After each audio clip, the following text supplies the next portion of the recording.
দান করছো তুমি, এই দান সদকা তুমি আমার জন্য করো না, তুমি করছো মানুষ দেখানোর জন্য। তুমি তোমাকে মানুষ দাতা বলবো, এই বাহবা তুমি দুনিয়াতে তোমাকে আমি দিয়ে দিছি। আমার পক্ষ থেকে আজকে তুমি কিছুই পাবা না।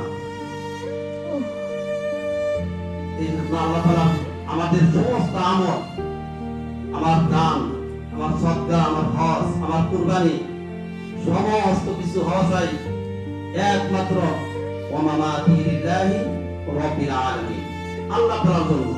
আল্লাহ তাআলার জন্য যদি ছোট্ট থেকে ছোট্ট আমল যদি হয়, আল্লাহ তাআলা ওই ছোট্ট আমলকে জড়িয়ে করে আল্লাহ তাআলা আমাকে আপনাকে নাজাতের জড়িয়ে করতে পারে।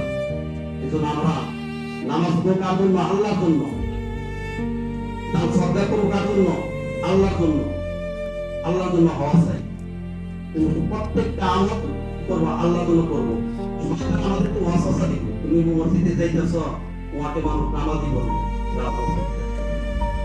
শয়তান আমাকে এরকম কি করবো, বয়ান করে নিয়ে আসবো, দাওয়াত নিয়ে আসবো, নামাজ।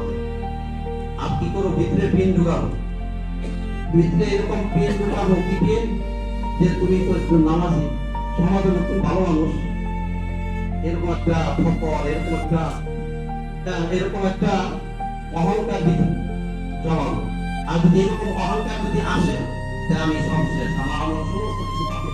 এই জন্য আপনি কথা বলতে বললাম এবং শুনলাম, বললে বলা এবং শুনলে বলা, প্রত্যেককে এই কথাগুলো আমল করার তৌফিক দান করুন।